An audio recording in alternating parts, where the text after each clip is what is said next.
반갑습니다. 저 선박해양 플래니트 연구소 해양안전환경연구본부에서 연구하고 있는 김홍태입니다. 오늘 제가 발표할 내용은 선원 피로도하고 음주운항이라는 이슈를 했고요. 이게 발표 시간이 좀 짧아서 제가 2017년에 해양사고 방지 세미나를 에서 발표했던 이슈인데 그 이슈 중에서 제일 최근에 업데이트된 연구들하고 내용들을 좀 보완해서 오늘 발표를 드리도록 하겠습니다. 그래서 발표 내용 중에 좀 중요하지 않은 부분은 스킵을 하고 넘어가도록 하겠습니다.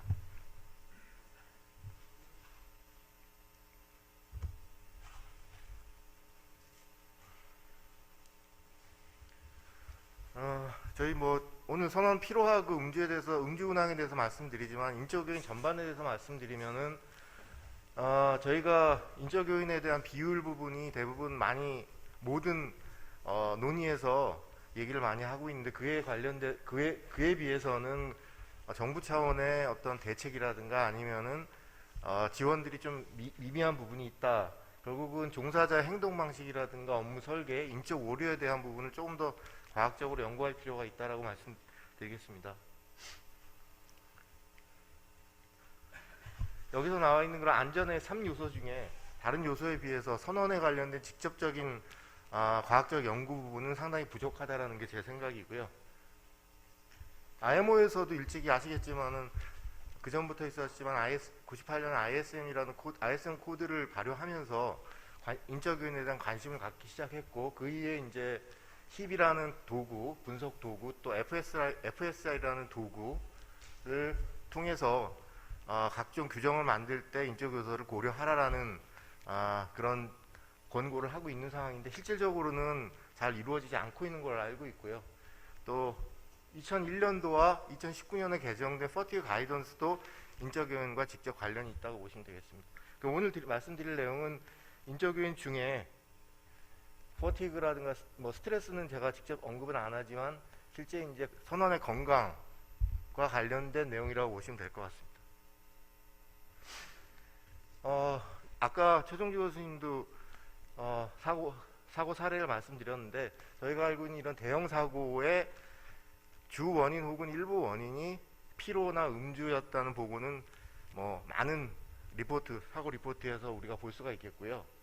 그리고 2017년에 일어난 육상 쪽의 고속도로 사고 같은 경우도 이제 버스 기사의 무리한 근무 시간들이 주된 원인이라는 것이 저희가 밝혀진 바가 있습니다. 그러면 우리 해양 쪽에서는 어떠냐? 먼저 피로에 대해서 말씀드리면은 기사 검색을 해보면은 심심치 않게 이런 피로, 졸음운항으로 인한 사고가 기사들이 나고 있고요. 다행스러운 것은 마지막에 있는 기사처럼 SK해운 같은 데서는 선원을 대상으로 한 피로를 치료하기 위한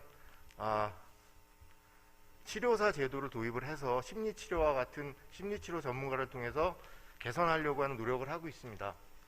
피로 관련된 연구가 90년대 후반 USCG서부터 있었는데 최근에 몇 가지 연구들을 보시면은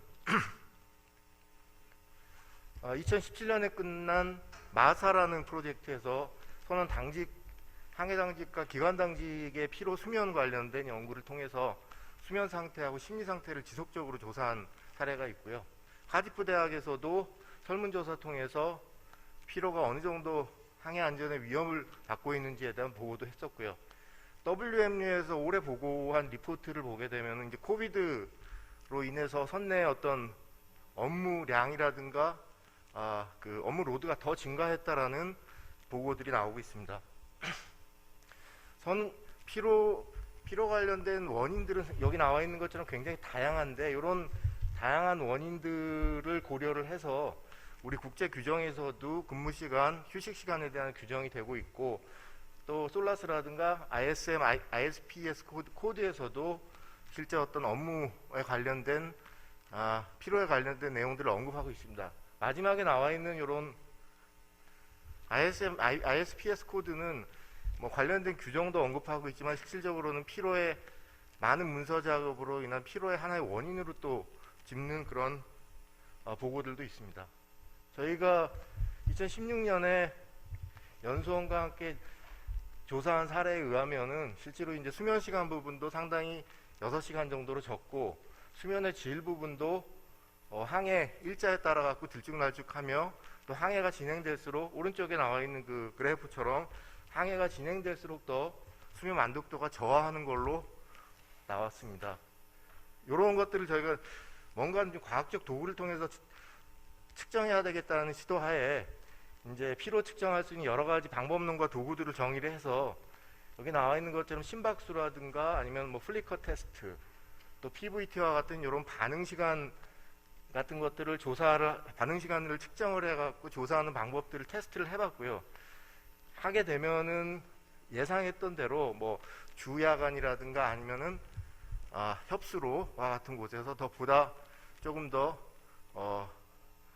생체 신호들이 다르게 표현되는 것들을 조사했지만은 이런 것들은 어떻게 보면은 그 순간의 순간적인 피로이기 때문에 어떤 순간적인 피로를 측정할 수 있지만은 선원의 주 원인인 장기 누적된 피로를 측정하기는 어렵다고 판단을 했고, 그를 위해서 2015년에 IMO에서 업무 부하 측정하는 방법을 제안을 했고요. 이 제안된 방법은 항해사의 항해 정박 관련된 근무 업무들을 좀 디바이드하고 거기에 입출항 시간들에 대한 작업 시간들을 더해서 1일 혹은 7일 단위로 업무 부하를 측정했습니다. 그래서 요 같은 경우는 연안화물선 1570톤짜리 연안화물선에 대해서 계산한 것을 보게 되면은 특정 항차에서는 저 노란색과 같이 1일 14시간 일주일 91시간을 초과하지 않는데, 또 다른 항차에서는 1항사 3항사 모두 그걸 오버하는 그런 결과들이 나왔고요. 저희가 100척에 대해서 조사를 해본 결과 주로 1,000톤 이하급의 소형선 업무 로드가 굉장히 많다. 결국은 이 원인을 살펴보게 되면 2인 항해 당직 체계하고 잦은 입출항이 주된 원인이지 않을까 그런 생각을 했습니다. 그리고 저희가 요 100척 선박에 대해서 사고 사례가 있는지를 분석해 본 결과 척수가 중복된 부분이 있지만은 30건 정도 사고가 발생했고, 그 사고의 중에 7건 정도가 피로와 직접적인 관련이 있었다라는 그런 분석을 저희가 했습니다.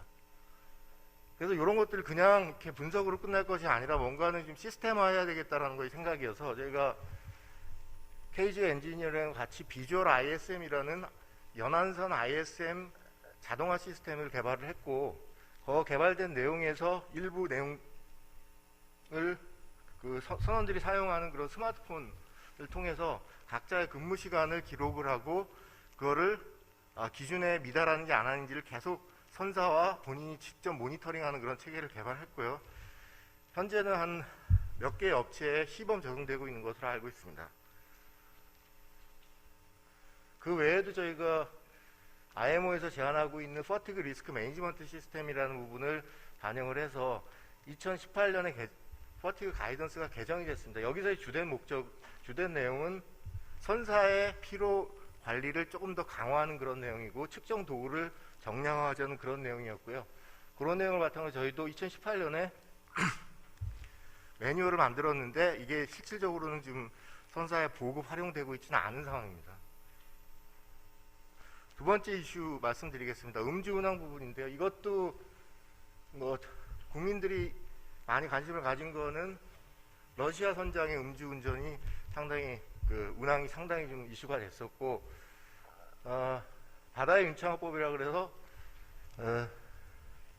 작년에 조금 더 이 음주운항에 관련된 기준들이 강화가 됐습니다.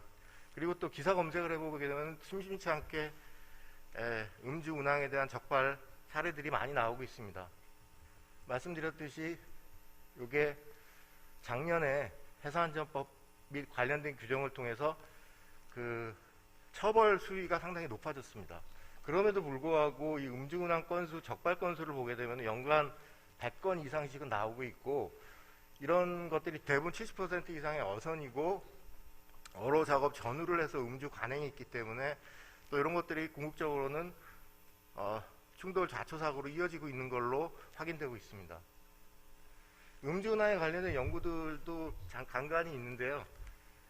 제가 2007년도에 선박운항 시뮬레이터를 통해서 알코올 도수에 따라서 운항 능력이 어떻게 차이가 있는지를 분석했던 사례가 있고, 최근에 이제 윤익현 교수님 팀에서 소형 보트의 운항 패턴에 따라 갖고 음주 운항에 어떤 영향을 미치는지를 연구한 사례가 있습니다. 여기서 내용을 보시게 되면 정상적인 부분은 그 여러 가지 그 말씀드린 그 SOG라든가 RCC 또 가속도 관련된 부분들이 정상 운항일 때는 조금 더 넓게 분포하는데 알코올 음주 운항 상황에서는 조금 좁게 분포한다는 그런 의미 있는 데이터를 분석했던 결과가 있습니다. 저희가 연수원과 같이 설문조사했던 내용 부분은 음주운항의 어떤 경험, 그리고 음주운항 상태, 이것도 꽤 4, 5년 정도 된 데이터라서 이 당시로 보면 상당히 심각한 그 상황이라고 봤는데, 지금은 조금 더 개선됐을 거라고 예측을 하고 있습니다. 보시게 되면 결국 음주는 수면하고 또 연계가 있고, 여기 있는 이 표처럼 수면 부족이 음주 패턴하고 좀 유사하게 나타난다. 위쪽 표가 깨어있는, 수면하지 않고 연속적으로 26시간 깨어있는 상태고, 밑에 쪽이 알코올 독수 0.14 거의 만취 상태인데, 그 두 개의 업무 수행도 패턴을 보게 되면 거의 비슷한 형태가 나타나고 있습니다. 아까 말씀드린 저희가 연구했던 내용을 보게 되면 이런 한 20분 정도의 항해 시나리오에서 한 8번 정도의 상대선을 조우하는 시뮬레이터 상황을 만들어 주고, 그때 알코올 도수를 0도, 0.04, 0.08로 바꾸어 가면서 그때 이런 그 심박수, 또 평균 속도, 기타 이제 운항시간, 워크로드 이런 것들을 분석하면 확연히 차이가 있는 걸로 나타나고, 그 외에도 이제 선속은 보면 저희가 한 알코올 음주 여부에 따라 갖고 9% 정도 감속을 하고, 타 사용량 부분은 15% 정도 증가하는 걸로 나타났습니다. 기타 시뮬레이터 데이터들도 조금 다른 패턴을 보이고 있고요. 그리고 저희가 항해 사관하고 도선사를 비교를 했을 때도 위쪽에 나와 있는 항해 사관하고 도선사의 항해 패턴이 상당히 다르게 나타나고, 그 다른 패턴의 결과로 운항 시간 같은 것들이 차이를 내보내고 있습니다. 마지막인데요. 마지막으로 제가 오늘 말씀드린 두 가지 이슈에 대한 결론을 말씀드리겠습니다. 피로 관련된 부분은 승무 정원하고 또 연계되어 있다 보니까, 또 승무 정원은 또 선사의 어떤 이 수익과도 연계되어 있다 보니까 개선이 쉽지는 않은데요. 이런 승무 정원 관리하는 부분하고 선원 피로 관리에 대한 목표 설정이 좀 필요하다. 그리고 또 MLC 현실화를 위한 선사의 노력이 필요하다. 지난번에 해수부에서 주최한 그 회사 주간인가, 한국 회사 주간에서도 WMU 총장님이 언급을 하셨더라고요. 항해 시간 기록이 제대로 되고 있지 않다. 결국은 이 MLC를 제대로 적용을 하려면 항해 시간에 대한 기록, 근무 시간에 대한 기록이 정확하게 되는 것이 선결돼야 될 거라고 생각을 하고 있습니다. 그리고 밑에는 정부의 그 역할 강화에 대한 부분을 간단히 정리를 했고요. 마지막으로 음주운항 부분은 지금 음주운항 법이 여러 군데 흩어져 있습니다. 해사안전법도 있고, 뭐 수중레저법, 유도선법 이렇게. 그런데 이제 좀 사각지대가 있어서 사각지대를 개선할 필요가 있다라는 부분하고, 뭐 연수원에서 계속 강화하고 계시지만은 어선원에 대한 교육을 강화해야 된다.